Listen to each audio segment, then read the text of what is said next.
You send me out tonight, Sheriff, and you'll be burying me by dawn." The woman said it with blood on her lip and rope burns on her wrists, and not a soul in Dry Hollow doubted she meant every word.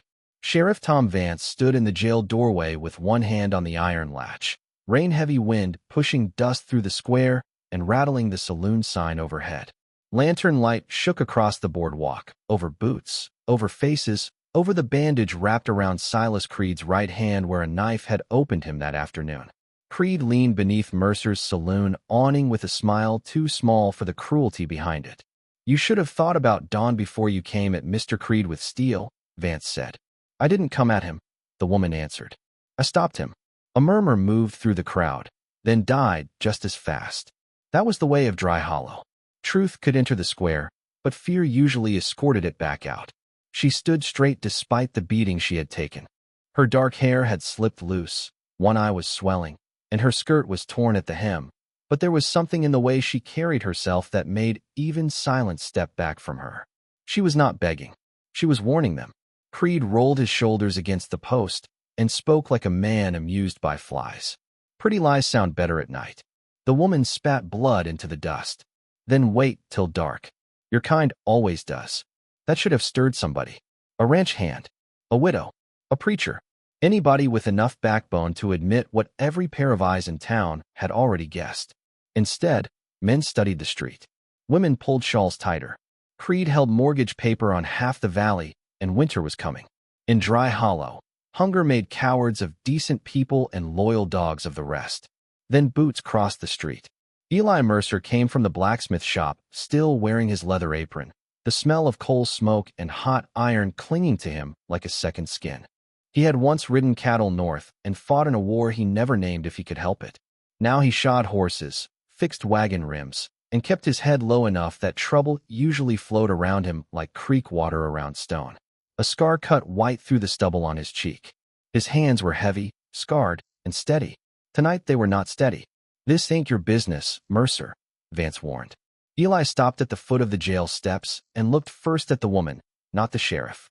He saw the bruise, saw the rope marks, saw the way she kept Creed in the corner of her sight, as if she knew wolves liked blind angles. "What's your name?" Eli asked. She studied him a beat too long for comfort. "Mara Vale. You got kin nearby?" "No." "Horse." A bitter laugh slipped out of her. "Creed sold mine before supper." Eli turned to the sheriff. "Where exactly is she meant to go?" "Out of town." "That ain't a place." A few heads lifted. Vance's jaw tightened. Creed's smile thinned. Wind swept colder through the square. Somewhere beyond the ridge, thunder rolled low, not yet near enough to break, but close enough to promise trouble. Dry Hollow smelled of dust, whiskey, horse sweat, and rain waiting its turn. Eli knew what the sheriff was doing. He was choosing order over justice, the way men in worn badges often did when power wore a richer coat than law. He knew what Creed was doing too. Creed was making an example. If a woman could strike him, resist him, shame him, and still sleep under a roof in Dry Hollow, then men might begin remembering that fear was not the same thing as respect. Eli should have stayed quiet. Instead, he heard his own voice say, "She can stay at my place till morning." The whole square changed. A ranch hand straightened from the hitch rail. Somebody whispered, "God help him." Sheriff Vance stared as if Eli had just stepped in front of a train and asked why everyone looked worried. "You offering shelter to a prisoner?" Vance asked. "I'm offering one night out of the dark." Creed left the awning and came into the lantern glow, boots slow, expression mild. That was what made him dangerous. Men who wanted you frightened usually raised their voices. Men like Creed lowered theirs. "Careful, blacksmith," he said. "Mercy can look a lot like defiance." Eli met his eyes. For a moment the square vanished, and he was 19 again, standing too far from a freight yard while somebody weaker paid for stronger men's silence. His sister Anna had disappeared that year. Folks said she ran off. Eli had never believed that. Some wounds never stopped burning. They only learned to glow lower. "Then let it look," he said. No one moved. Sheriff Vance rubbed a thumb along the badge on his vest, weighing conscience against convenience, law against the man who financed half the town. At last he pulled a pocket knife, cut Mara's wrist rope, and stepped back. "One night," he said. "At dawn she rides on. If trouble follows, Mercer, it lands on you." Trouble's already here, Mara said. Vance ignored her. Eli handed her his canteen. She drank without taking her eyes off Creed. Then Eli untied the bed blanket from behind his saddle and gave it to her. Her hands were cold when they brushed his. Why? She asked quietly. Because night's long. That ain't the whole truth. It's enough till we're out of town. Creed laughed under his breath. Take the north road. Shorter ride. He paused, then added, unless you're worried about who might be waiting in the wash. There it was. Not even hidden. Mara climbed up behind Eli without help, though pain showed in the way she drew breath. He felt her fingers touch the back of his coat, light and quick. The town watched them pass the last house and the dark edge of the church lot and the wind-bent cottonwood by the trough. No one called after them. Dry Hollow had made its choice for the moment, and silence had won again. The road north bent into mesquite and low stone. The sky hung purple-black above them, heavy with storm. Hooves struck the dirt in a dull rhythm. The smell of creosote rode the first spit of rain. Eli listened for riders. He heard only thunder, until Mara leaned close enough for her words to brush his ear. Creed doesn't want me gone, she whispered. He wants me dead before sunrise. Eli's hands tightened on the reins. Why? Beneath the blanket, Mara pressed one palm to something hidden under her bodice. Because, she said, I stole the papers that can hang him, ruin the sheriff, and strip Dry Hollow down to the truth before morning. Eli reined in so hard the mare tossed her head and stamped. Rain began in thin needles, cold against his neck. Behind them, Dry Hollow glowed faint and yellow through the dark, already looking like a town pretending innocence. Ahead lay the low ridge, the wash, and his forge near the creek. What papers? He asked. Mara kept the blanket tight around herself. Ledger sheets. Notes. Deeds. Names of men Creed paid to burn people out. Names of widows he cheated. Names of deputies he bought. And one deed he hid because it gives him the spring below your forge by winter. That last part landed harder than the rest. My forge. He bought your banknote 2 years ago through a middleman. He's been waiting for drought to do what bullets couldn't.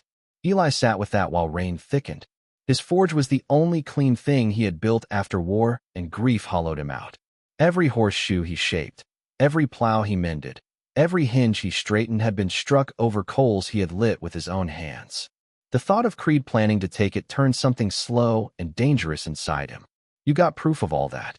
I got enough that he sent me to jail before sunset and sent me out of town after. They rode on. The wash narrowed between black mesquite and slick stone. Water had not started running yet, but the smell of storm and wet clay hung low. Eli's place sat another mile north. Forge, cabin, barn, lean-to, corral, and the small spring that kept everything alive. He knew every rut and route between here and there. He also knew how easy an ambush would be. Why tell me now, he asked. Because if men ride us down in the wash, I'd prefer you know why you're dying. He almost laughed at that, but there was no room in him for laughter. Comforting. I've had a difficult day. The answer was so dry, so sharp, that despite everything, Eli glanced back. Rain had slicked her hair against her temples. Bruises darkened under the storm light. But her eyes were steady. You always talk like that, he asked. When men keep trying to own the ending, yes. By the time the forge came into view, rain was striking hard enough to flatten the weeds. The cabin lamp glowed amber through the wet dark. Eli got down first, then steadied Mara when she slid from the saddle. She favored one leg. Not enough to ask for help.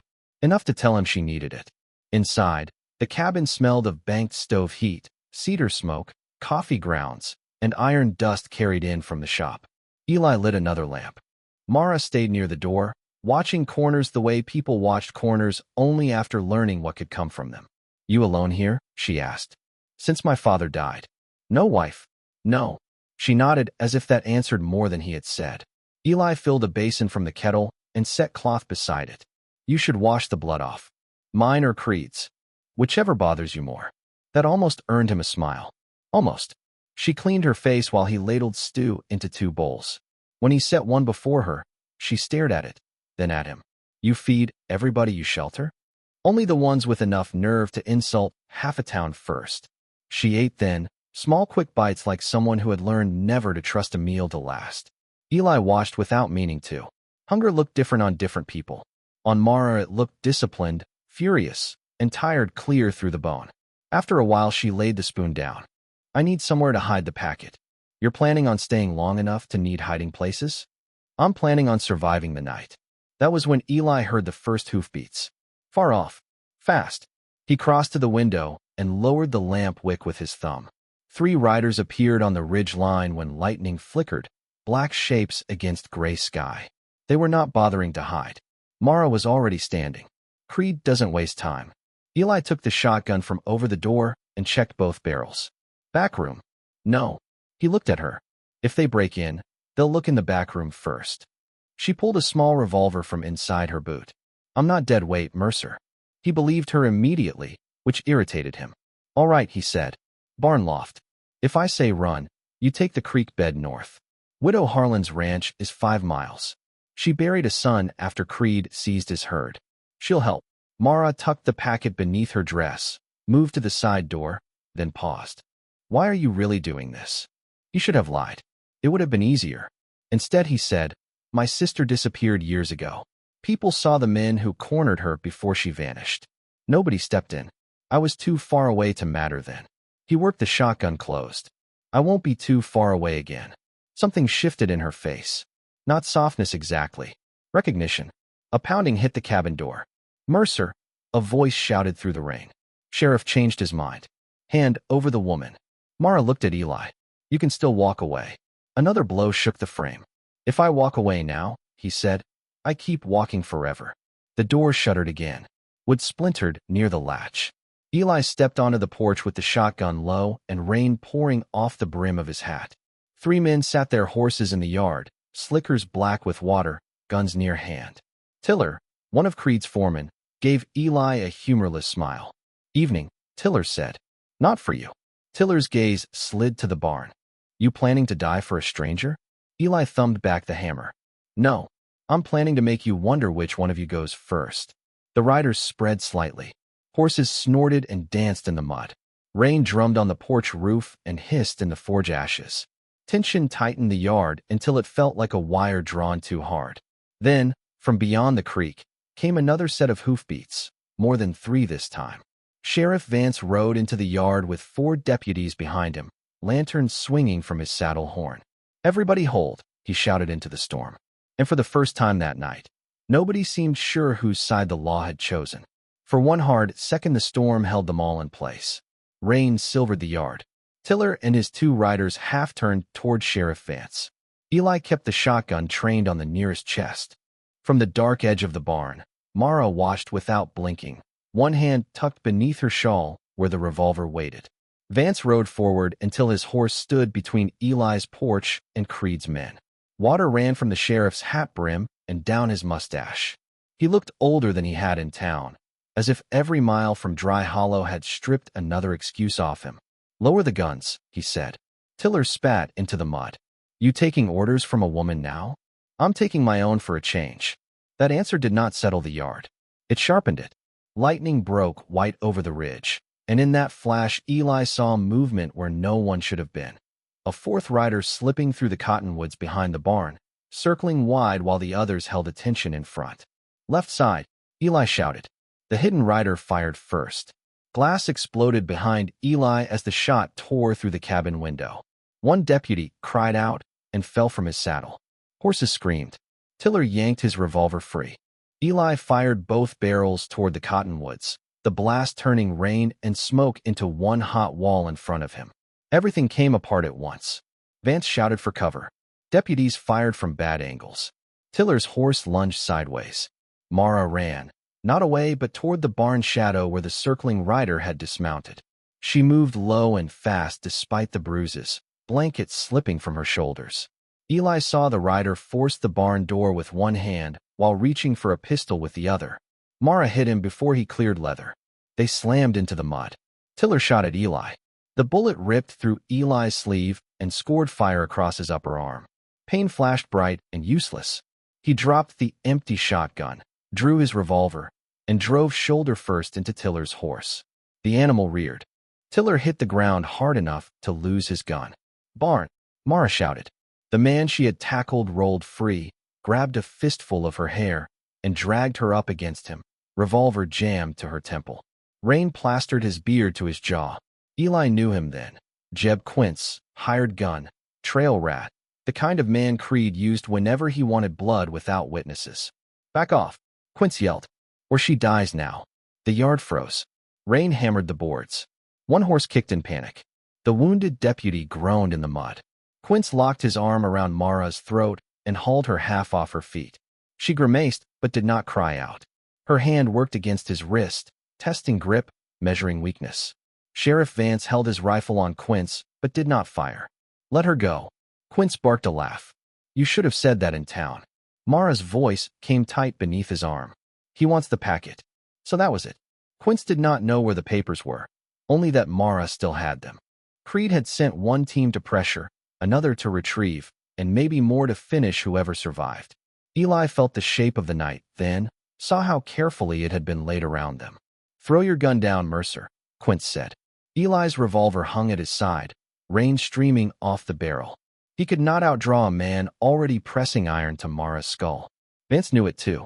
The sheriff shifted an inch left toward the water trough, using darkness and rain as cover. Mara saw it. So did Eli. Quince, busy breathing victory, did not. You kill her, Vance said, and I swear I bury you myself. You swear easy for a bought badge. That struck the sheriff harder than any bullet could have. Eli saw it in his face. Shame. Rage. A lifetime of both. Mara's fingers slid upward, not toward the gun, toward the crooked pin still trapped in her loosened hair. Eli understood before she moved. Don't, he said. Quince grinned. Now he grows sentimental. Mara drove the pin backward into Quince's cheek. He howled and jerked. Vance fired in the same heartbeat. The bullet hit Quince high in the shoulder and spun him half around. Mara tore loose, stumbling clear, and another shot cracked from the cottonwoods. Mara folded into the mud. For one blank instant, Eli heard nothing. Not rain, not shouting, not the deputy, not his own breath. Then the whole world slammed back in, and he was moving. He reached her as she rolled onto one elbow, blood spreading dark along her side. Not the chest. Lower. Bad, but maybe not final. Can you breathe, he asked. She clenched her teeth. I can hate. Close enough. He almost laughed from sheer panic. Quince crawled toward his dropped revolver. Eli rose, kicked the weapon away, and stamped on Quince's wrist until bone cracked. The gunman screamed.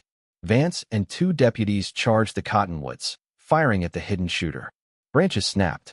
A horse burst riderless through the trees and vanished toward the wash. Eli knelt beside Mara again and pressed his hand hard over the wound. Blood came hot through his fingers. Stay with me. Not planning a dramatic death, she gasped. I'd haunt you forever. He tore off his neckerchief and packed it against the wound.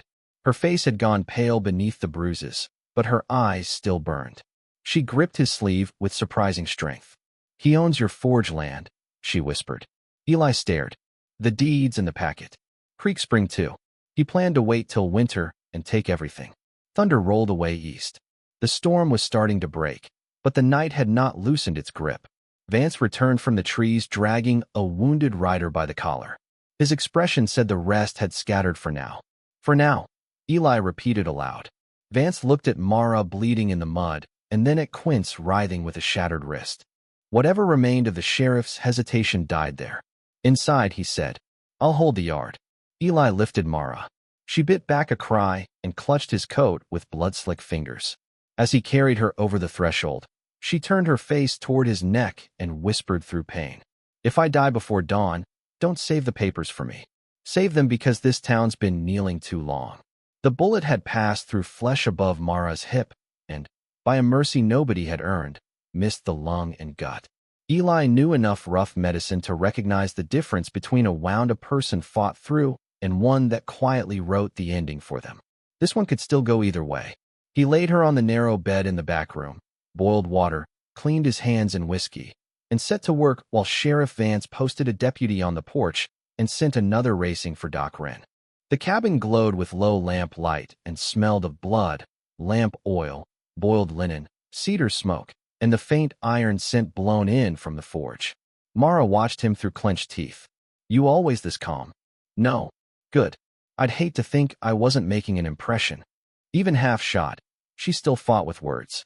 Eli cut away the cloth around the wound, cleaned it, packed it, and wrapped her tight. When pain shook through her, she grabbed the bed frame instead of his arm. He noticed that too. "You can curse if it helps," he said. "I am." Quietly, he sat back once the bandage held. Blood still showed, but slower now. Safer. For the moment. Sheriff Vance stood by the door with his hat in both hands, looking like a man who had spent too long excusing himself. "How bad?" "She lives if the night lets her," Eli said. Mara answered without turning her head. "And if Silas Creed does not arrive to finish what he paid for?" Vance's face tightened. "I came because I knew something was wrong." "You knew before that," Mara said. "You just came late." The sheriff did not deny it. He crossed to the table, rested both hands on the wood, and stared at the grain as if it might judge him less than people did. "When the mine failed," he said, "Creed loaned seed, feed, cash. Folks called him a savior.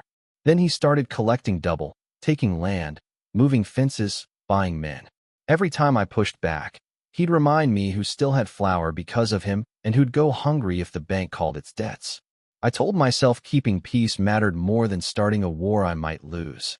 "That's what cowards always call it," Mara said. "Peace." Eli expected the sheriff to flare. Instead, Vance gave a tired nod. "You're not wrong." Silence settled after that, rain dripping from the eaves outside in slow, patient taps. A horse stamped in the barn. Wind moved through the cottonwoods near the creek with a sound like whispering skirts.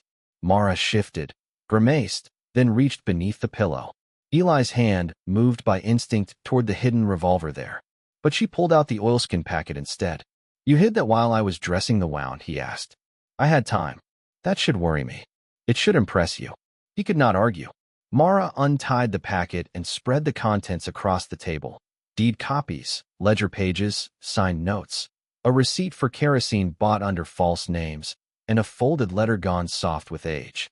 Last of all, she unwrapped a small silver concho stamped with a crescent moon and a star. The sight of it knocked the air out of Eli. He knew that piece. His sister Anna had worn it braided into her hair when they were children. Their mother called it moon silver. Anna said it made liars uncomfortable. Eli sat down hard. "Where did you get that?" "In Creed's lockbox." His throat closed. "Why would he keep it?" Mara slid the old, folded letter toward him. "Because men like him collect proof that other people once belonged beneath their boots." Eli opened the letter with hands that were suddenly no steadier than a drunk's. He knew the handwriting before he read the first line. "Eli, if this reaches you, know I tried to come home." The room blurred. Anna wrote that Creed had promised her transport west after their father died, then trapped her into work she had never agreed to. She escaped near Red Bluff with help from a carpenter named Samuel Reed. There was mention of a child. Then the page tore off. "She lived," Eli said, voice gone raw. "For a while?" "Yes," Mara said softly. The rest of the letter was missing. Hope hurt in ways grief never did. Grief was a closed fist. Hope was a blade that kept finding new places to enter. Eli turned the concho in his palm. He remembered Anna laughing in summer light. Remembered her braiding that silver into her hair. Remembered promising he would always come if she called. Some promises arrived too late to be kept. Some returned years later asking whether you still meant them. "Why show me this now?" he asked. Mara looked at him for a long time before answering. "Because you took my side before you knew what I could give you. Because every man I've known measured help against profit, and you didn't." Her voice weakened, but not her gaze. "And because if Dawn goes wrong, someone should know your sister fought her way out." Eli closed his eyes briefly.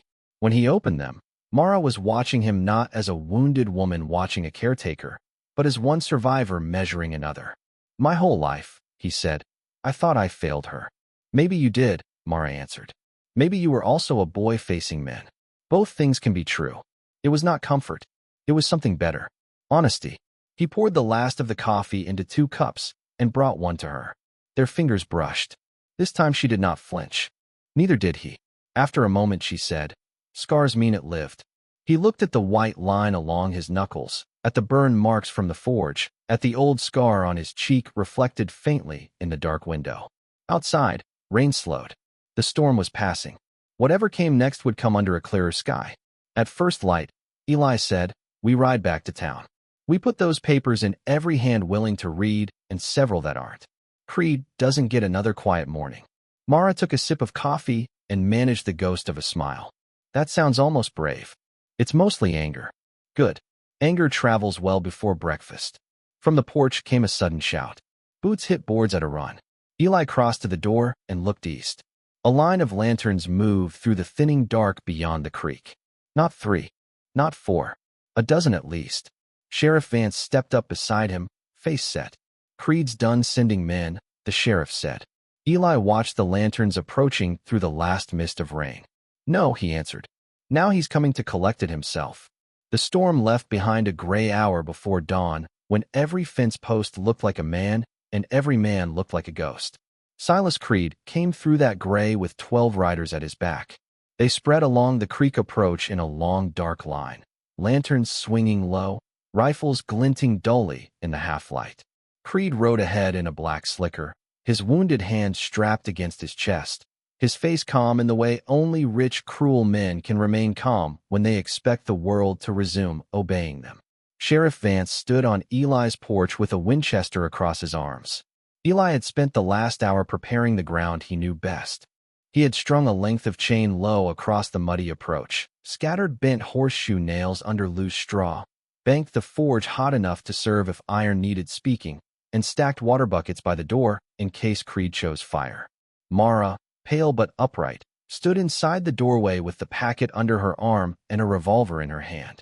Her bandage had bled through fresh cloth, yet there she was, refusing the bed and the safer lie of helplessness.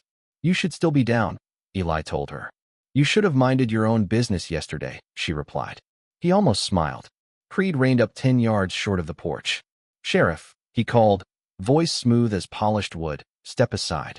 This is stolen property and attempted murder. Vance lifted the rifle.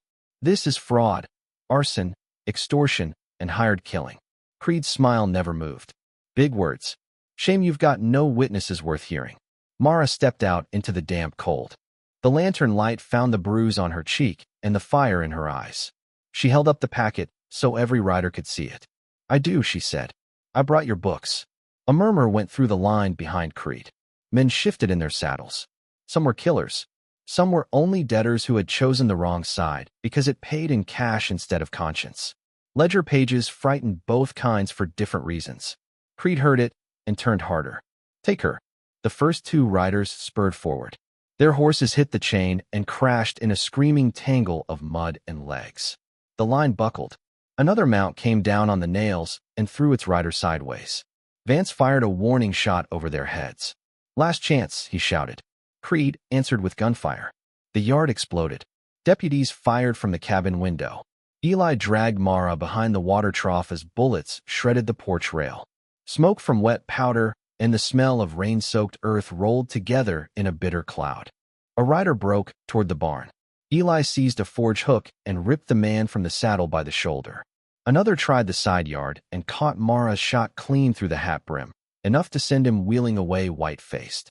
Creed's men were many, but they were not organized anymore. The traps had broken their charge. Fear had broken the rest. Eli moved through the confusion like a man who knew exactly where every board, barrel, and shadow belonged. He snatched a half-heated branding bar from the forge mouth, swung it hard against a horse's tack, and sent animal and rider veering into 2 others. Sparks flew. Somebody screamed. Somebody else dropped a rifle and put both hands up before anyone told him to. Then Eli saw Creed slipping wide left, using the smoke and shouting to angle toward Mara. Down, Eli shouted. Mara ducked as Creed fired. The shot splintered the trough. She came up on one knee and fired back, hitting his horse in the shoulder. The animal collapsed, throwing him into the mud. The packet flew from her grasp and landed between them. Everything narrowed to that oilskin bundle. Creed lunged. So did Eli. They hit the ground together. Creed smelled of bay rum and damp wool, and the rot of a man who had mistaken ownership for greatness his whole life. He drove his elbow into Eli's wounded arm. Pain flashed hot. Eli nearly lost the packet. Creed's good hand closed on his throat. You were born to shoe horses, Creed hissed. Men like you should know their place. Eli slammed his forehead into Creed's nose. Bone cracked. Creed reeled, cursing, and tore a small derringer from his sleeve. Mara shouted a warning. The tiny pistol flashed, and Sheriff Vance stepped between them. The bullet struck below his ribs. He staggered but did not fall. From no more than 6 feet away, He leveled the Winchester and fired once into Creed's chest. Silas Creed dropped backward into the mud, eyes wide with the first true surprise of his life. Silence rippled outward in pieces. One rider let his revolver fall, then another. Then all at once the fight drained out of the yard. Far down the road, new wheels rattled over stone. Doc Wren's wagon arrived with 3 farmers, Widow Harlan on a mule, and 2 shopkeepers carrying hunting rifles. They had seen lanterns crossing the plain and come anyway. Creed coughed blood and tried to lift himself. Eli planted a boot on his chest and looked down at the man who had bought towns, ruined families, trapped women, and called it order. "No more," Eli said. Creed's lips twisted. "You think this changes anything?" Mara walked to them slowly, one hand pressed to her wound, the other gathering the scattered pages from the mud. Dawn finally touched the ridge behind her, pale gold finding the silver edge of the clouds. "Yes," she said, because now everyone watched. Sheriff Vance sank against the porch post, blood darkening his coat. Still, he managed to nod. "And I'll testify first." By sunrise, Creed's riders were disarmed and tied. The packet passed from hand to hand under the brightening sky. Men read false debts aloud. Women saw dead husbands named beside paid barn fires. Widow Harlan spat on Creed's body and said the valley could breathe again. No one argued. Vance lived long enough to sign a seizure order, witnessed by half the town, and long enough to grip Eli's wrist once and say, "Took me too many years to learn this, but one brave thing makes the next one easier." He died before noon. They buried him on the hill above Dry Hollow 3 days later.